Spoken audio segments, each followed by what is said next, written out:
They always say kasi na ang mga Pilipino madaling makalimot. Sasayawan lang daw kayo pagdating ng eleksyon, bibigyan lang kayo ng konting kung ano man, boboto na, mga ganon. Yun din yung pinakabonggang power na meron tayo to, to elect the right ones, the right officials. Makikita nyo rin naman how it's gonna benefit you and your community when you elect the right officials. Makikita nyo yan. So, isip kayo mabuti, okay? Etong mga nakikita ninyo sa balita, tandaan natin to, wag natin tong kakalimutan. And at the same time, again, like I said, we analyze, aralin natin siya, 'di ba?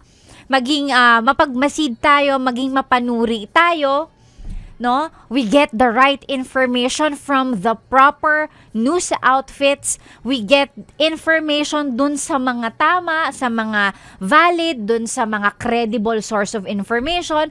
We analyze, then we decide who to vote. They always say kasi na ang mga Pilipino madaling makalimot. Sasayawan lang daw kayo pagdating ng eleksyon, bibigyan lang kayo ng konting kung ano man, boboto na, mga ganon. Aray ko! So, I guess, ako, yun lang ang sasabihin ko. Tandaan yung mabuti yan para pagdating ng eleksyon, medyo mag-iisip tayo. Actually, hindi lang pala medyo, dapat mag-iisip talaga tayo. Ganon, 'di ba? Yun lang. Yun lang! Yun lang! Kakatawa parang ano parang telenovela yung yung mga balita nitong nakaraan. Or this past few 24 hours. Kung ano kayo, ako updated kayo. And also, please make sure na kayo ay updated din ng inyong voters registration Kemerut Bumblebee.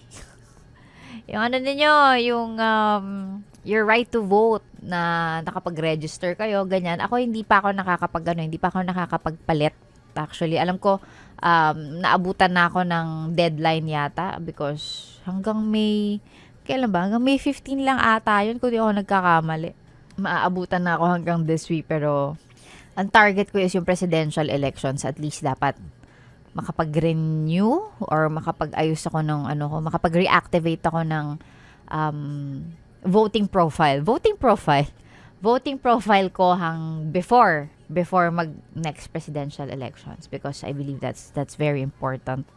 Ano pang ginagawa mo dito, ha? Sinasabi ko na nga ba Solid, yes friend ka talaga. Dahil nandito ka na rin lang, sige na, mag-like at mag-comment ka na. Mag-subscribe ka na rin at i-click ang notification bell. para mapasali ka sa mga kalokohan namin. Bawal na bawal mag-no dito, ha? Kasi yes to!